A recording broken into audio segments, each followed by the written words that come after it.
ne manque pas de péché, mais celui qui retient ses lèvres est un homme prudent, dit la Bible. C'est pourquoi Tshisekedi, au nom de la démocratie, continue de parler, de donner son opinion en ce qui concerne ces fameux débats liés au changement de la modification, la révision de la Constitution de la République démocratique du Congo. Une opinion que l'opposition n'accepte jamais parce que l'opposition, elle aussi, a sa propre opinion, sa propre manière de voir les choses en ce qui concerne ces débats. Mais cette opposition a-t-elle des arguments pour contrer les propositions de Félix Tshisekedi? Cette opposition qui donne l'impression d'être ensemble, mais en réalité, certainement, c'est une opposition séparée au vu des intérêts partisans des uns et des autres. Est-ce que cette fois-ci sera une opposition unie, justement, pour faire face à Félix Tshisekedi et à sa vision au sommet de l'État? Des questions qui méritent d'être posées. On en parle dans cette émission. Tout au long de cette émission, nous allons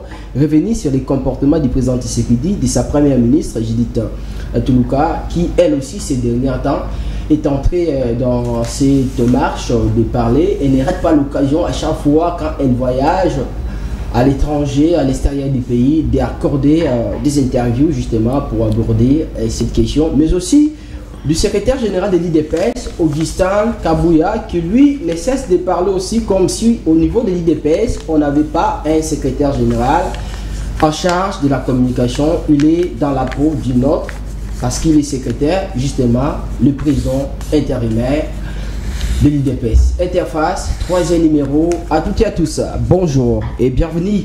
Vous êtes sur CML et vous faites bien d'y être. Alors, pour répondre à toutes ces questions, messieurs et dames, nous recevons pour vous l'un des soldats de Martin Fayoulou, le président de décider. Il s'appelle Alain Zikatedi. Et je dis bonjour. Bonjour, cher Daniel. Bonjour, madame Sarah. Bonjour également à tous nos internautes qui nous suivront ou qui nous suivent de partout. Nous ne pouvons que dire une grande salutation, une grande consolation à tous nos compatriotes qui vivent dans les camps de réfugiés, ceux qui vivent encore à Rutshuru dans son ensemble, à Mahagi, qui sont à Niragogo, qui sont comme à tous les territoires que je ne saurais peut-être énumérer, qui sont entre les mains de l'ennemi. Nous ne cessons de vous dire que vous êtes des Congolais. Et dans un futur proche, vous recouvrerez votre liberté et vous serez des hommes libres. Donc, nous vous félicitons pour le courage, pour la détermination malgré tout ce que vous subissez. Vous ne voulez même pas céder à l'action de l'ennemi et vous continuez toujours à vous réclamer Congolais. Donc, retenons une chose, que le temps étant court, mais nous sommes en train de réfléchir, même avec nos moyens de bord, pour que vous puissiez un jour être libre. Donc, une très grande salutation à vous et un réconfort surtout à vos cœurs et à vos esprits qui sont tellement meurtris. Alors, avec plaisir. Elle était absente hier et nous revient aujourd'hui avec force. Sarah Mbouyi, bonjour.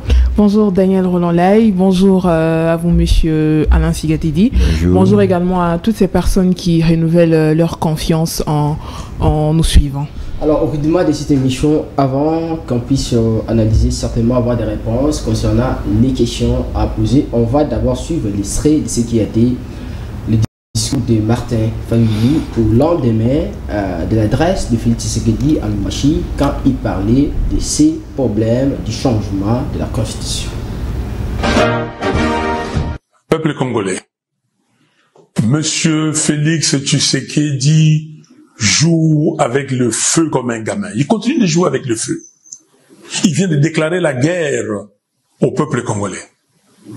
Comme Aki Sangani, il vient de réitérer sa position de changer la constitution à Lubumbashi. Mais laissez-moi vous dire qu'il ne réussira pas. Il ne réussira pas parce que je veux me mettre debout avec vous, peuple congolais, pour lui barrer la route. Il ne va pas réussir son projet funeste. Il n'est pas Dieu. Il n'est pas Alpha et Oméga. Qu'il sache que la constitution congolaise Et vous devez le savoir. Elle a été rédigée par les Congolais au Congo, pas par les étrangers. Qu'ils sachent que lui n'a jamais gagné une élection, qu'il sache qu'en 2018, j'ai gagné. Il le sait avec 62,11%, qu'il a usurpé le pouvoir. Et qu'il sache qu'en 2023, il a organisé un simulacre d'élection. Donc, peuple congolais, vous avez vos représentants légitimes. Je suis votre commandant, le président élu. Donc, vous ne pouvez pas écouter Tshisekedi, ou Tshisekedi ne peut pas vous faire peur. Il va voir ce que les Congolais vont lui réserver. Et je suis là et je serai devant vous. Monsieur Tshisekedi, il parle de l'article 217. Mais je lui demande qu'il aille lire cet article. Alors, Martin Fayulu Malidi, président de l'ECD, c'était lors de son adresse, ce qu'il a qualifié d'une adresse à la nation après la sortie du président Tshisekedi. Monsieur Alain, le président Fayulu déclare, le président Félix Tshisekedi vient de déclarer la guerre au peuple congolais. En quoi Félix Tshisekedi a-t-il déclaré la guerre au peuple congolais? Un petit bémol, cher Daniel, le président Martin Fayulu n'a pas qualifié cette adresse d'une adresse à la nation. Non, ce n'est pas lui, mais c'est une adresse à la nation. Pas qualité. Non, le président de la République qui peut s'adresser à la nation. Nous avons jusqu'à preuve du contraire deux présidents au Congo. Ah bon?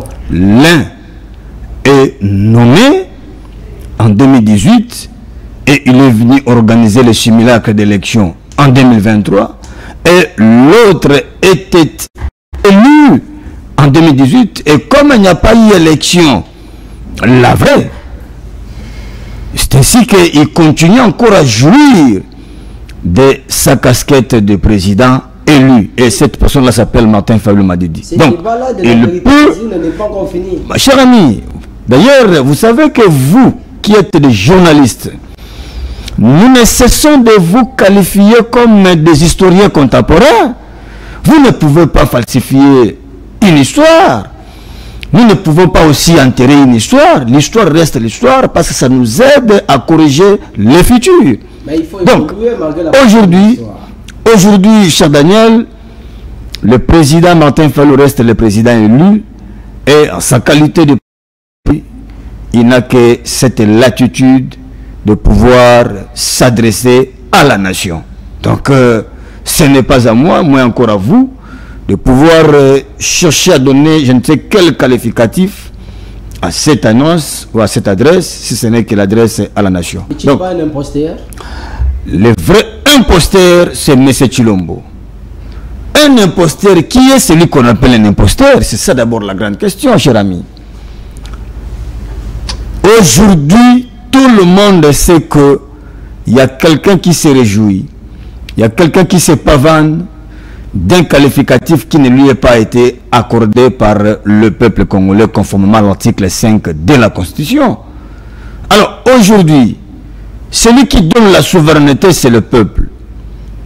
Le peuple l'avait donné déjà à son temps à qui? À Martin Fayulu Malidi. Mais il y a eu un imposteur qui a tout fait pour arracher indignement ce qui ne lui appartenait pas, pour chercher à torpiller, moins encore à mettre la Constitution en veilleuse. Donc, le vrai imposteur, le vrai usurpateur, c'est celui que nous appelons M. Félix au sommet de l'État congolais. Mais il ne l'est pas parce qu'il a pris le pouvoir par force.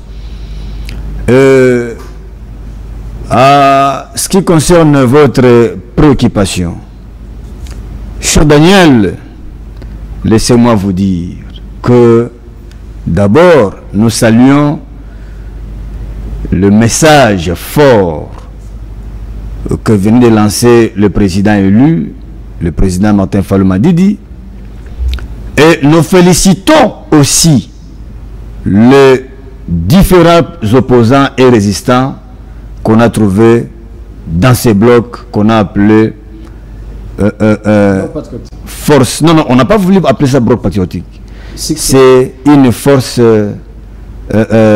de comment, une coalition de forces, comment, de forces politiques et sociales contre le changement, moins encore la révision de la Constitution. Donc, aujourd'hui, tout le monde a mis son égal ou ses égaux de côté. Ils ont voulu voir l'intérêt supérieur de la nation qui est pour nous un idéal. Ce qu'il faut faire actuellement là, c'est de barrer la route à M. Tshilombo. Pourquoi le faire, cher Daniel?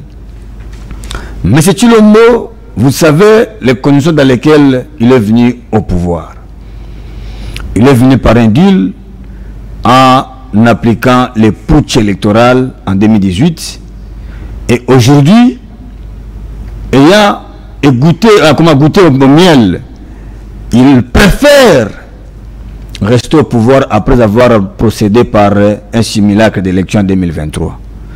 L'intention en lui est celui de rester au pouvoir au-delà de 2028. Mais, vous le savez, aujourd'hui nous ne cessons de poser la question de savoir quelle est l'opportunité aujourd'hui pour que ces derniers arrivent à changer ou à modifier la Constitution. En échangeant avec tout le monde, même en l'écoutant, vous vous rendez compte qu'en réalité, même son argumentaire est creux. Il n'y a rien de bon dans tout ce qu'il dit. Et vous êtes aussi informé que même dans sa famille politique, Union Sacrée, là, bien qu'il y a certaines langues qui, jusqu'à preuve du contraire, sont données encore au chat, mais on se rend compte que il n'a pas réussi à mettre tout le monde ensemble et autour d'une table pour pouvoir parler de cette question. Il impose une démarche qui n'est pas salutaire ou salutatrice d'ailleurs pour les uns, mais il veut que les autres entrent dans cette vision. Ça partage déjà l'opinion au sein de l'Union Sacrée. Mais il amène encore le débat. Nous, on savait que c'était un ballon d'essai. Il continue. Voilà, il était à Kisangani, il était à Lubumbashi, à Kipushi, où il ne cesse de vous parler de révision, de changement, de révision, de changement. Et on ne sait pas, il parle de quoi. Est-ce qu'il est pour la révision? Et s'il est pour la révision, c'est autour de quel article ou quels articles que cela doit être possible? Il vous a cité l'article 217 par exemple. Le 217, là encore, il y a à boire et à manger. Mon frère, nous ne savons pas, et c'est là où j'en appelle un peu au sens élevé de Mbata.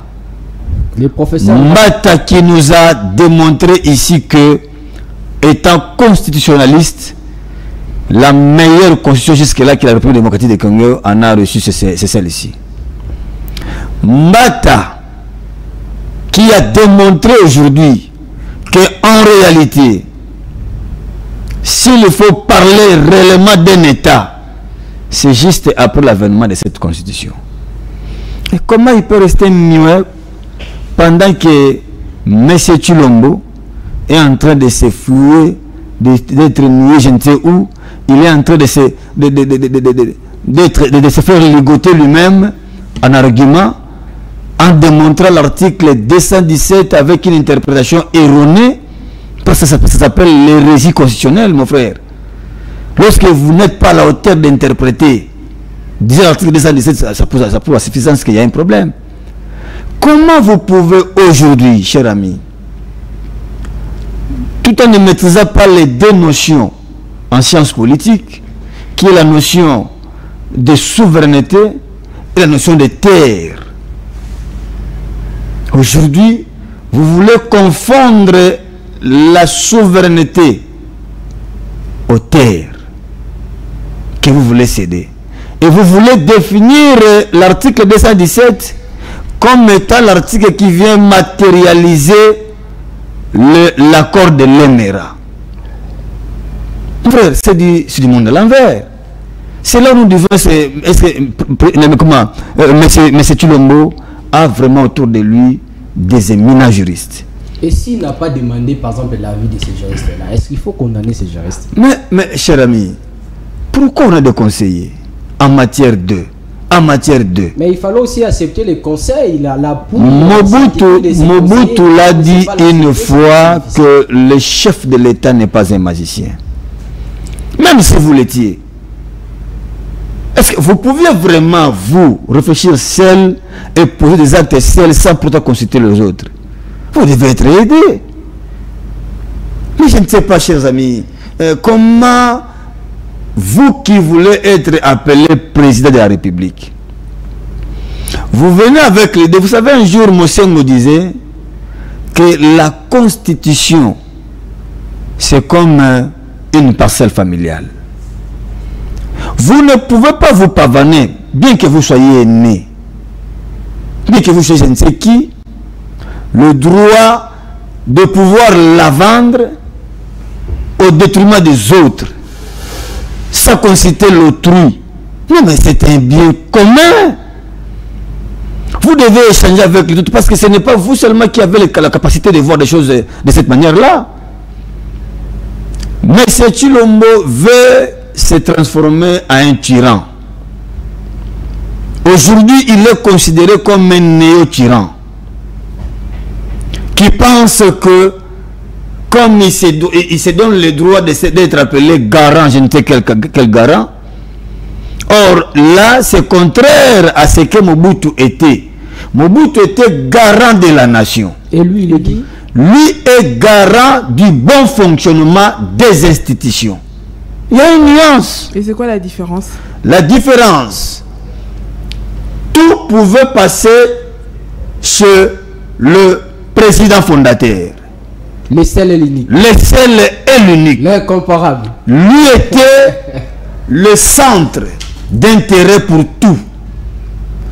Mobutu, même pour ta femme, il était garant. Même pour ton monsieur, il était garant. Même, il était garant. C'est comme ça que Mobutu. Donc lui était celui dont rien ne pouvait se faire sans lui. Donc vous vouliez... C'est comme ça que Mobutu aussi se comporte ainsi. Non, je n'ai pas dit ça. J'ai dit maintenant, différemment à ce que Mobutu fit, le constituant a dit non. Pour celui qui va maintenant être là, il ne faut pas qu'il soit garant de la nation. Parce qu'il va agir en dictateur. Il faut qu'il soit garant des bons fonctions. C'est-à-dire qu'il sera là pour réguler. Lui est là pour vous dire, Madame Sarah, ici ça ne va pas. Mais avec Mobutu, ce n'était pas comme ça. Donc c'est ça la nuance. Lui est garant du bon fonctionnement des institutions. Je parle de lui en tant que... On parle du président. Lui, comme il s'est dit être président, il n'est pas dictateur. Il n'est pas au sommet de tout. Tout ne doit pas revenir vers lui. Mais il peut aussi orienter et donner certaines orientations dans certaines matières clés de la nation. Ça ne fait pas de lui garant de la nation. C'est ça la nuance, madame. Maintenant, lui veut devenir garant de la nation. Parce que dans tout ce qu'ils disent, qu'est-ce qu'ils disent eux? Qu'ils veulent que nous puissions passer, comme c'était avec Mobutu, parce qu'avec Mobutu, il y avait le régime présidentiel. Tout était autour du président fondateur. Lui qui pouvait même, parce que ces ordonnances de loi avaient une force d'une. À chaque fois que le Parlement était en vacances, lui prenait des ordonnances de loi pour pouvoir imposer sa vision, son idéal à la nation zaïroise. Mais c'est ce que M. Tshilombo veut faire. Mais on a ouï dire que dans ce pays, pour que tout puisse bien marcher, il nous faut plutôt un dirigeant dictateur. Ça, ce sont les assoiffés. Ce sont des œuvres politiques. Bateau Balangwe, miel. Ce sont ceux-là qui pensent comme ça. La dictature nous, à l'ECD, nous ne la définissons pas comme un régime politique. La dictature, madame, c'est dans le style de commandement. Le style de commandement qu'on appelle le style de commandement situationnel, où un leader ne peut pas nécessairement et forcément rester démocrate, ne peut pas aussi rester dictateur, moins encore ne peut pas agir avec le laisser-faire. Et là, dans des circonstances, ici faut-il agir comme dictateur et ici faut-il agir comme démocrate et de laisser-faire. Je vous donne un exemple, madame. Aujourd'hui, là, avec l'insalubrité au Congo, je ne parle pas de Kinshasa seulement, au Congo, l'insalubrité, il faut venir avec un style d'un dictateur pour éradiquer. Là, on est d'accord. Avec un certain comportement dévergondé, les usagers de la route, les chauffeurs et autres, il y a aussi un peu de doses de dictateur qu'il faut peut-être mettre sur le pied. Mais, pour certaines choses, non. Ça, c'est un style de commandement. Mais lorsque vous venez avec ça comme un régime, comme un système politique, là, ça devient très dangereux. Dans ce pays, revivre encore la dictature, madame, on en a vécu pendant 32 ans. Qu'est-ce que ça donnait aux Congolais? En Afrique, celui qui vient avec la dictature, madame, il vient vous créer, vous semer la terreur, la peur, l'anxiété, la phobie, pour que vous puissiez les laisser travailler malgré tout ce qu'ils peuvent faire comme gestion. Mais nous ne pouvons pas accepter ça au Congo. Mais on a comme l'impression que vous voulez plutôt une chose et son contraire. Parce que lorsqu'il agit comme étant un dictateur, vous allez vous dire plutôt qu'il est là que pour s'accaparer du pouvoir. Et lorsqu'il agit comme étant un laisser-faire, vous allez plutôt le traiter d'un naïf. Madame, finalement, vous voulez nous n'appelons pas M. Tshilombo à agir dans la dictature. Mais plutôt dans le laisser-faire. Non. Je dis plus tard, dans l'esprit de commandement. L'histoire de l'insalubrité, ce n'est pas lui. Il y a des services, il y a des institutions. Ce n'est pas lui. Maintenant, lui veut quoi? Il veut avoir la même mise sur tout. Il veut être omniprésent. Il veut que tout tourne vers lui. Mais c'est parce que les gens ont tendance à dire que si les choses se passent de cette façon, c'est à cause de lui. Mais madame, nous sommes en France. Est-ce qu'il y a un régime présidentiel? Récemment ici au Gabon, il y en avait. Avec Ali, avec Bongo, d'abord son père et le fils. Maintenant, le référendum qu'ils viennent de faire, ils ont accepté de basculer vers le régime parlementaire. Mais pourquoi ceux qui en avaient ont fui? Parce qu'ils ont compris que c'est la dictature qui règne dans ces régimes-là. Madame, nous n'accepterons plus revenir encore à la case de départ. L'essentiel pour nous aujourd'hui, c'est que le Congo avance. Le Congo, si vous voulez que le Congo se développe, ce n'est pas avec tout ce que nous procédons là comme régime présidentiel, je ne sais pas si c'est présidentiel ou parlementaire, non. C'est avec la conscience collective. C'est avec l'homme politique au sommet de l'État. Si vous avez des hommes qui ne sont pas conscients de leur situation, de la situation qui nous... Madame, aujourd'hui par exemple, si réellement nous regardons ce qui se passe du côté de l'Est, madame, on dit qu'il y a un problème sérieux. Mais si on a un président digne de son nom, madame, peu importe le système politique, il doit s'imposer pour pouvoir avancer les choses. Vous savez que dans cette constitution, on a donné la latitude à M. Tshilombo de pouvoir déclarer la guerre. Tout en saisissant bien entendu le Parlement. Et en Conseil des ministres, il peut déclarer la guerre si le pays est attaqué. Dans cette constitution, madame, on nous parle d'une caisse de péréquation. Parce que les constituants compte que dans ce pays, nous avons encore des provinces pauvres. Mais dit, mais pour jouer à l'équilibre, les riches peuvent soutenir les pauvres en créant une caisse de... C'est cette constitution. Mais ça n'a pas été appliqué avec M. Tshilombo. Dans cette constitution, madame, vous trouverez l'article 217 dont il fait allusion. Vous parlez aussi de la souveraineté qui peut et non qui doit, qui peut être cédée de manière partielle. Mais cela ne peut pas se faire qu'avec le, comment dirais-je, le président ou le dirigeant seul. On ne peut que demander l'avis du peuple congolais par une voie référendaire. Mais M. Tshilombo nous a amené à l'EAC. Madame, à l'EAC, il est allé signer pour que la RDC abandonne ses terres au profit des pays membres de l'EAC. Il y a même une lettre qui circule sur les réseaux sociaux. On voit le président Tshisekedi qui a demandé au président Kagame si la RDC pouvait accéder au niveau de l'EAC. Mais, mon frère, maintenant, dites-nous, président Tshisekedi, comme vous l'appelez, parce que chez nous, il n'est pas président. C'est M. Tshilombo qui a usurpé le pouvoir. Vous avez vu la lettre là, il lui-même signe pour que nous, RDC, que nous soyons membres de l'EAC. Or que ça ne pouvait pas se passer comme ça. À l'époque, il y avait des bonnes relations, certainement. Non, mais même s'il y avait de bonnes relations, cher Daniel, il ne pouvait pas le faire de manière unilatérale. Qui a-t-il consulté pour que le Congo soit membre de l'EAC?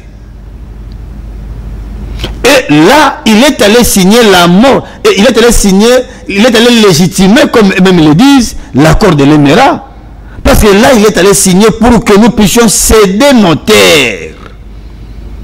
Dites-nous, entre ceux qui ont demandé l'aval des souverains primaires et celui qui est allé faire ça de manière unilatérale, tout en léguant même nos terres, qui est criminel?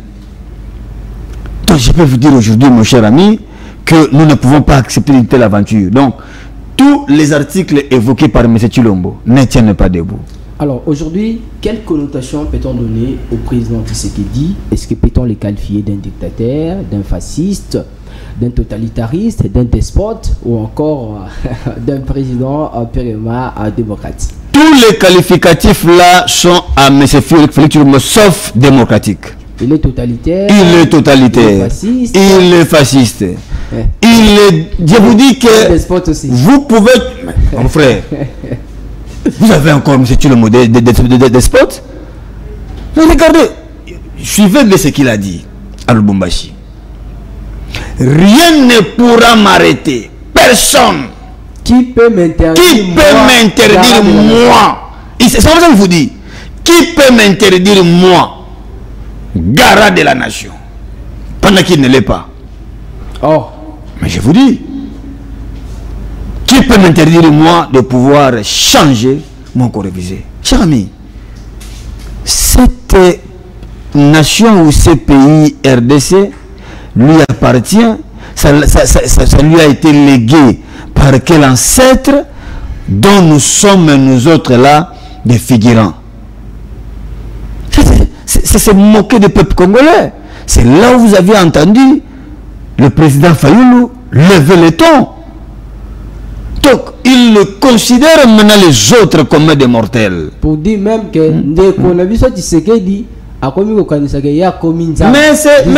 mais c'est là où je vous dis que tous les qualificatifs que vous avez donnés là, excepté démocrate, lui sont conférés. Parce que maintenant, il se croit au-dessus de la mêlée. Et ça, c'est l'orgueil qui précède la chute. Donc, aujourd'hui, on peut dire de m'écouter, nous qui sommes là, les Daniel, les Sarah et autres, nous qui sommes là, nous ne valons plus rien. Il y a quelqu'un qui peut décider sur notre sort. Ça ne passera pas. Je te dis, cher ami, que nos ancêtres au pays de leur prix, ils ont été amputés. Certains ont même été tués pour qu'aujourd'hui que nous ayons ce Congo. Quelqu'un ne peut pas aujourd'hui se pavaner. C'est de quel droit? La possibilité de pouvoir se taper la poitrine pour dire que c'est moi, c'est moi, c'est moi. Ça ne passera pas. C'est là nous vous disons que, cher ami, son aventure de mauvais goût ne peut que tourner dans la tête de ceux qui sont à l'IDPS, mais le peuple congolais va se lever comme un seul homme pour battre la route à M.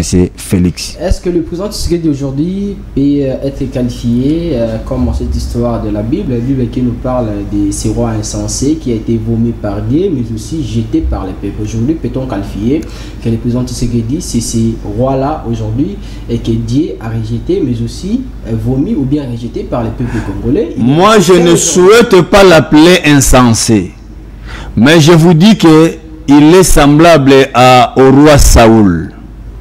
Vous le comparez au roi Saoul? Au roi Saoul. Au roi Saoul que le prophète qui l'a appelé lui a dit d'agir en insensé. Mais moi je n'appelle pas M. Félix insensé. Mais je vous dis qu'il est comparable au roi Saoul. Vous savez, il se comporte textuellement comme se comportait Saoul à l'époque. Et c'était dangereux. Saoul, le cher ami, il a à un moment donné oublié que le pouvoir, la royauté, lui a été donné par Dieu via un prophète, parce qu'il était à la recherche d'une brebis. Mais c'est là où, chemin faisant, il est allé se retrouver en face d'un prophète qui a prophétisé pour lui. Et cela s'est passé ainsi. Mais lorsqu'il est venu, il a oublié le rôle dans lequel on lui a donné cette mission. Mais c'est Félix, n'oubliez pas.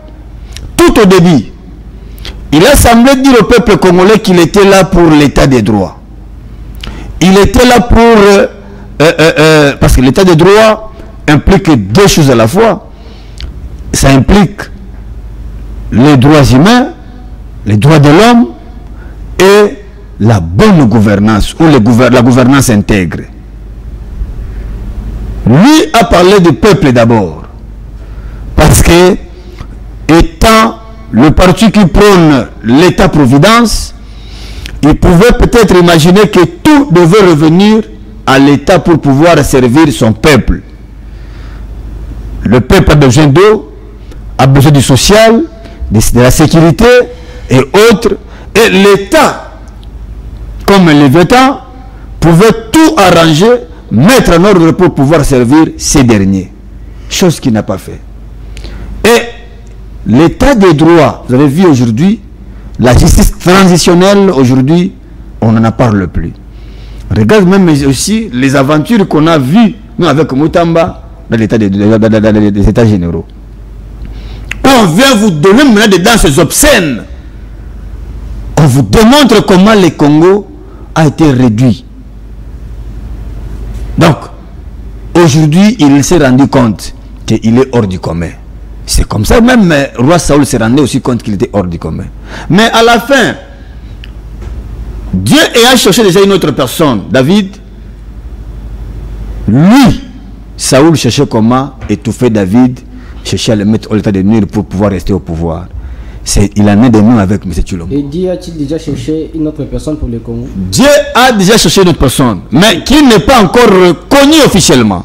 Et cette personne, je vous dis, non, je vous dis ceci, officiellement dans le sens des élections, voilà. C'est pas encore connu dans le sens des élections, mais déjà, dans les secrets des dieux, il nous révèle que Martin Fayulu, c'est l'homme idéal. Martin Fayulu que vous voyez là, cher ami, il a l'âme de l'État Congo. Martin Fayulu, lui, il n'y a pas le détournement. Martin Fayulu, lui, il n'a pas la trahison. Parce que je vous dis, oui madame. C'est facile de le dire. Non, c'est pas facile. Mais nous qui vivons avec ce monsieur, nous le connaissons. On a connu aussi les Vous savez, madame Sarah, c'est dit autre chose. Si Martin Fayoulou n'avait pas l'âme de l'État, il serait peut-être, à l'époque de Kabila, Premier ministre. Combien de fois contacté pour qu'il se détache de cette série de Moulumba? Il n'a pas voulu le faire. Si Martin n'avait pas l'âme de l'État, après le dialogue de Senko, les idées allaient se retrouver avec Kabila pour conduire la transition avec Tibala. Si Martin Fayoulou n'avait pas l'âme de l'État, après 2018, il allait accepter d'être le vice-président de ce pays et co-gérer le pays avec M. Tshilombo et Kabila. Mais il n'a pas accepté ça. S'il n'avait pas l'âme de l'État, il allait accepter d'aller après le discours de 6 minutes de M. Tshilombo, où il voulait qu'on le sauve de justesse. Il allait aussi partir comme le Bemba et autres sont partis. Regardez comment il s'est maintenu. M. Kabila nous a fait pression plusieurs fois. Fadenhaus, que Kabila pensait à l'époque que c'était la seule source de financement des actions de Fayoulou. Comment il faut fermer ça? Mais le monsieur est resté droit dans ses bottes. Donc c'est pour vous dire qu'il ne court pas derrière l'argent. Moins encore derrière les postes. Il n'a pas besoin d'honneur que les autres cherchent, les tapis rouges. Mais pour lui, c'est l'intérêt général de la nation. Dans ce cas, il faudra poser cette question que le disciple de Jean a posée à Jean. Quand Jésus-Christ venait de loin, maître, est-ce que celui qui vient, c'est celui qu'on devait attendre, ou bien il faudra qu'on puisse attendre un autre? S'il faut qu'on puisse mettre cette question à la réalité congolaise, on peut affirmer aujourd'hui que Tshisekedi, ce n'est pas celui que les Congolais attendaient. Mais il faudra s'attendre un autre. Mon frère Daniel, moi je ne savais pas que vous étiez encore pasteur. Ah bon? Mais je vous dis, mais je ne savais pas. Oh. Mais apparemment, là, maintenant j'ai compris maintenant que je suis en face de l'homme de Dieu. Ah bon? Comment vous pouvez avoir des révélations si fortes comme ça, si pointues? Exactement, cher ami.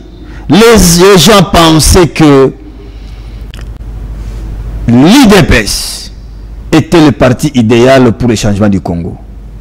Les gens pensaient, parce que les gens nous ont dit, hein, les Congolais, lorsqu'on parlait de la vérité des urnes, après 2018, non, il faut le laisser, il a milité, il a la vision, il fera quelque chose, c'est lui qui incarne le peuple d'abord, ils ont tout dit. Il a la double casquette, il est fils politique, il est fils idéologique, il est fils biologique, tout ça, tout ça. De Tshisekedi Moulumba. Beaucoup de gens ont crié que c'est avec lui, le Congo allait être Congo. Et il est venu avec la première impression, premier voyage. Il a retourné ce qui restait. Dans ce voyage-là, il a retourné ça au trésor public. Depuis qu'il a retourné cette somme-là, mon frère, jusqu'au jour d'aujourd'hui, M. Tshilombo ne fait plus retourner l'argent à la caisse de l'État. Donc, les Congolais maintenant ont conclu qu'il n'était pas l'homme idéal pour la refondation du Congo. Il ne l'était pas. Le temps qu'il nous a fait passer inutilement, bientôt ça va totaliser, je crois, 8 ans. Donc, c'est du temps perdu. Aujourd'hui, il nous faut un homme idéal. Et cet homme idéal, moi je vous dis, cher ami, c'est Martin Fayoulou Madidi, parce qu'il a l'âme de l'État Congo. Alors, puisque vous dites que Martin Fayoulou a toujours été sur ses pieds, mais est-ce qu'on doit continuer à dire que Félix Tshisekedi n'a pas réussi à mettre tout le monde ensemble, ou soit ce sont ces personnes qui ne veulent pas être ensemble avec le président? Mais M. Tshilombo a tout fait pour diviser les Congolais. Je vous dis, c'est le plus petit commun diviseur, tel que vous le voyez là. En quoi est-ce qu'il a divisé le Congo? Est-ce que vous savez d'abord que c'est avec lui qu'on a connu le tribalisme dans ce pays? Le tribalisme primaire, je l'ai dit. Mais même à l'époque de Kabila, non, ce problème Kabila, oui, il y a ce qu'on appelle la prédominance tribale. La prédominance tribale est différente du tribalisme primaire. Apparemment, à chaque mandat, vous cherchez toujours des mots pour masquer, non, afin de ne pas différencier. Lui d'ailleurs, lui a utilisé non seulement le tribalisme, mais il a aussi utilisé le népotisme. C'est ça le problème avec M. Tshilombo, madame. Aujourd'hui, là, il a frustré plusieurs. Aujourd'hui, là, je vous dis, madame, il a divisé les Congolais. Ça ne passe pas comme ça. Donc, il était incapable, parce qu'il s'est dit être garant. Un garant, il est le symbole de l'unité nationale. Un garant. Un garant est celui, dites-moi, un seul exemple, madame. Il est au pouvoir, ça fait au moins 6 ans. Combien de fois il a fait un tour au Grand Bandundu? Combien de fois, madame? Et combien de fois il a fait le tour au Grand Kasaï? Combien de fois, madame, M. Tshilombo, parce qu'il y a un barrage que Kabila a laissé, Kakobola, au niveau de Idiofa, qui reste jusqu'au jour d'aujourd'hui, toujours à l'étape du chantier, inachevé. Quand il le fait pour que même Bandundu, qui est province voisine du Kasaï, ait du courant. Donc je vous dis, madame, c'est lui qui a divisé les gens. Au niveau des postes, il a appliqué la théorie des cas. Il a mis Kazadi, Kadima plutôt, à la CNI. K. Il veut mettre Kazadi, Peter, à l'intérieur. K. Il veut mettre Kabedi au niveau de... c'est la justice ou bien je confonds Kabedi à... de la Banque centrale. De la Banque centrale, oui. C'était de la Banque centrale. Et il met encore au cas... madame qui veut de partir après Moutamba, c'était la dame... Rose Mutombo. C'était... Non, non. C'était Rose Mutombo Kazadi. Kazadi, quelque chose comme ça. Donc, il n'y a eu que des cas. Et il veut mettre Kamuleta. Dites-nous, il n'y a que des cas, série de cas là. La théorie des cas, pourquoi? Dites-nous, qui a divisé les Congolais? Qui a appliqué le tribalisme, madame? C'est pour vous dire que c'est lui qui est le problème. C'est là où nous vous disons. C'était là notre vision dans ce qu'on a appelé un conseil national. On avait la seule mission de pouvoir dire à M. Tshilombo que le Congo a besoin d'être uni. D'être un, parce que nous voulons menacer l'ennemi qui est en face de nous. Le problème de constitution aujourd'hui, là, c'est une diversion. Mais Tshilombo ne comprend pas que le vrai problème du Congo, c'est l'intégrité territoriale. Le vrai problème du Congo, c'est le social du peuple congolais. Ce ne sont pas, c'est la sécurité. Ce n'est pas ce qui nous amène là, madame. Dites-nous aujourd'hui, en quoi est-ce que la révision, ou encore le changement, constituerait une priorité pour nous? Alors s'il faut continuer à espérer en lui afin de changer la donne, quel comportement doit-il adopter pour faire avancer madame, on ne peut pas espérer à celui qui se présente là comme une malédiction pour le Congo. Ah, donc le président Tshisekedi est une malédiction pour mais c'est Kabouya qui l'a dit. Lorsque Kabouya qualifie la constitution qui a donné naissance à M. Tshilombo d'une constitution maudite. Maintenant, la constitution qui est maudite donne naissance à quelqu'un qui est béni? Non. Donc, aujourd'hui, on ne peut pas espérer recevoir quelque chose de bénédiction à celui qui est maudit. C'est pas moi. C'est là où nous vous disons, madame, qu'il est temps, vous les journalistes et les autres leaders d'opinion, aidez-nous les politiques à mettre M. Tshilombo de côté, surtout donner la place à celui qui peut incarner une bonne vision pour pouvoir sortir de ce pays du gouffre dans lequel lui il a plongé. C'est ça le problème, le seul problème avec nous. Parce qu'aujourd'hui, là, on s'est rendu compte que ce n'est pas lui qui est l'homme du moment, qui n'était pas l'homme du moment. Ce n'est pas lui que le Congolais attendait pour recevoir quelque chose de bon. Alors, tel est le cas, cherchons à mettre en place rapidement une force qui fera en sorte que vraiment M. Tshilombo soit mis de côté. Alors si vous ne voulez pas nous aider, nous allons toujours continuer à gémir, nous allons continuer à chilinguer, et ça ne va pas faire avancer les choses, cher ami. Donc c'est là où nous vous disons, Madame Sarah, M. Daniel, il est temps de comprendre qu'il n'était pas l'homme du moment, il est temps de comprendre qu'il est en train de nous distraire gratuitement, mais le Congo n'a plus de distraction. Le Congo aujourd'hui a besoin d'un élan, d'un décollage. Alors, Michel, on va chuter avec l'émission parce qu'on doit vous libérer pour que vous puissiez aller participer à cette déclaration commune de l'opposition au niveau de la 5O. Mais avant de chuter avec l'émission, je dois quand même vous poser cette question. On parlait du président Tshisekedi aujourd'hui.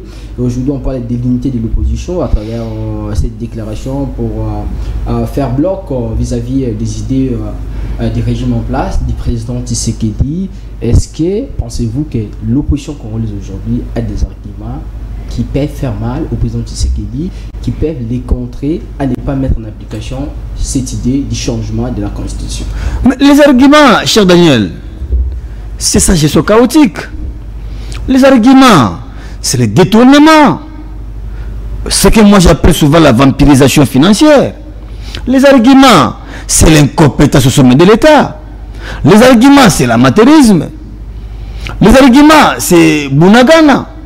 Les arguments, ce sont les territoires occupés par l'ennemi. Les arguments, c'est l'insécurité, le banditisme urbain. Les arguments, c'est le transport. Manque de transport. Les arguments, c'est manque de route. Les arguments, c'est manque d'eau potable. Nous en avons légion. Aujourd'hui, M. Tshilombo a failli à sa mission. M. Tshilombo a démontré qu'il n'était pas à la hauteur de gérer la République démocratique du Congo. Et ça, cette misère du peuple congolais, c'est ce qui constitue un argument pointu. C'est ce qui constitue pour nous une artillerie sophistiquée, hypersonique, pour pouvoir barrer la route et déstabiliser M. Tshilombo. Est-ce que vous avez la capacité toujours de mobiliser l'opposition congolaise? Mais la capacité, cher ami, je ne sais pas si vous doutez de la capacité de Martin Falmadi. Ce n'est plus à l'opposition. C'est le parti qui reste. Je sais que vous êtes sans ignorer que après 2018, celui qui a hérité la capacité de mobiliser les gens, de drainer la marée humaine, c'est Martin Falmadi. Il est là dans cette équipe. Il sera là comme compagnon du peuple, lui-même l'a dit. Il fera en sorte que la route lui soit barrée avec le peuple congolais. Donc, ayez votre mal à patience. Et vous mettez quiconque en défi? Nous mettons quiconque à défi, cher ami. Quiconque à défi. Et nous vous le disons haut et fort que si M. Tshilombo pense qu'il est Dieu, qu'il va se transformer, je ne sais pas à quel roi télé, il va rencontrer le peuple congolais sur son chemin qui lui barreront la route. Donc, ici, nous sommes confiants, nous sommes sereins et nous savons que notre démarche est salutrice et nous savons que notre démarche plutôt est salutaire et nous allons faire en sorte que M. Tshilombo soit mis hors l'état de nuire. Dans les temps records, on commence déjà aujourd'hui. Déjà là, c'est le go que nous allons donner à travers la République, peut-être dans la diaspora. On va se rendre compte que M. Tshilombo est censé vite rentrer avec son histoire là, sa fameuse révision ou son fameux changement de la Constitution, parce que ça ne passera pas avec le Congolais, étant donné que ce n'est pas une priorité pour nous. La priorité, lui, a passé ça outre. Ce qui lui importe là, c'est le pouvoir pour le pouvoir. Mais chez nous, ça ne passera pas. Nous ferons en sorte que la route lui soit barrée impérativement. Alors, dernière question. Ces derniers temps, le président Tshisekedi ne cesse de parler. Sa première ministre, Madame Sominoa, fait la même chose. Quand elle quitte le pays à l'extérieur, elle accorde des interviews pour aussi émettre son opinion en ce qui concerne ces débats concernant les changements, modifications, encore révision de la constitution de la RDC. Augustin Kabouya, qui est secrétaire de l'IDPS, le président intérimaire, fait la même chose. D'ailleurs, c'est lui qui commence toujours. Le 3 Ovi, face à leur manière de faire les choses, leur façon de parler ces derniers temps, d'une manière personnelle ou bien au niveau de l'opposition, comment pouvez-vous qualifier ces trois personnes? Quelle connotation pouvez-vous donner à ces trois personnes? Nous avons déjà des informations, cher Daniel. Des sources sûres nous renseignent que M. Tshilombo a mandaté de pêcher Mme Souminois pour aller convaincre la diaspora. Pour lui, ils ont procédé à ce que nous appelons la tendance de dispersion. Ils se sont dispersés, lui est à l'intérieur du pays, et l'autre, Mme Souminois, à l'extérieur, pour aller sensibiliser, vulgariser à ce qui concerne la révision ou encore les changements. Parce que Kabou a mené à Kinshasa, lui, on lui a donné encore un mandat de pouvoir répondre de manière un peu banale, hein, les opposants, les résistants et autres. On lui a donné des articles qu'il ne maîtrise pas. Il ne maîtrise même pas la teneur de certains articles parce que lui là il navigue à contre-courant ici maintenant pour pouvoir chercher comment convaincre l'opinion. Mais je vous dis, cher ami, le peuple congolais n'est plus dupe. Ça, ils doivent le savoir. Madame, là où elle est partie, d'abord, elle est sujet belge, madame. On décrit comment elle est au pouvoir parce que la nationalité congolaise, elle l'a déjà perdue. Et M. Tshilombo a tout fait pour nommer quelqu'un qui n'est pas congolais au sommet du gouvernement. Et aujourd'hui, vous voyez comment elle est en train de se battre pour qu'on élague l'article 10 de la Constitution concernant la nationalité. Il sait bel et bien que lui-même ne l'est pas. Et ses enfants également ne sont pas des Congolais. Maintenant, il est en train de chercher comment qu'on peut maquiller cette aventure-là pour qu'il recouvre d'une manière ou d'une autre la nationalité. Nous disons que ce n'est pas un problème. Mais ce n'est pas de cette manière-là que ça doit se faire. C'est cette nationalité congolaise-là, parce que aussi on voit ici, mon frère Daniel, les Indo-Pakistanais qui quittent leur village pauvres, mais qui viennent s'enrichir ici. Les Congolais qui sont à travers le monde ne peuvent pas venir investir ici au Congo. Qu'est-ce qui les empêcherait aujourd'hui de pouvoir revenir et commencer à investir? Est-ce l'article 10? Ça, c'est un faux fuyant. C'est comme ça que nous disons que Mme Souminois a une mission. Mais sa mission, il doit savoir qu'il va échouer parce que ça, c'est un fiasco déjà pour leur démarche. Ça ne passera pas, cette aventure ambiguë. On connaît leurs calculs et ils ont dépensé l'argent de l'État. Là où elle est, comment une première ministre, chef du gouvernement, qui passe presque tout son temps à l'extérieur, elle est en train de sensibiliser, de vulgariser sur la Constitution. Ici, il y a des priorités, des urgences qui l'attendent. Elle pouvait rapidement rentrer et chercher des solutions rapides aux problèmes du Congo. Regardez, moindre pluie, même pas de pluie torrentielle. Vous avez des inondations presque partout. Dans chaque quartier presque ici au Congo, on commence à acheter la pirogue. La pirogue pour ne pas naviguer dans des rivières, mais pour pouvoir traverser les gens au cas où il y a la pluie. Nous sommes dans quel état? Si nous vous disons que l'argent de l'État ne peut pas être ne peut pas être dilapidé comme ça, nous pouvons que demander à madame de rentrer vite, s'occuper des problèmes qui l'attendent.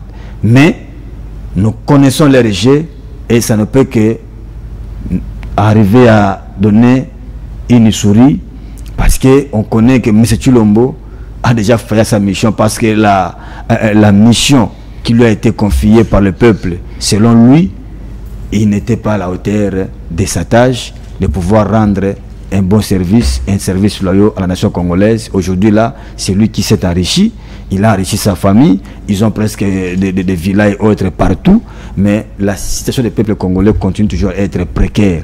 Donc cette précarité, c'est déjà un argument mastu pour pouvoir mettre M. Tshilombo hors des adénus. C'est ce que nous disons, mon cher ami, que ça ne passera pas avec cette aventure. C'est comme ça que nous invitons les peuples congolais, à travers le monde où vous êtes, restez derrière Vous comprenez les leaders de la résistance et de l'opposition.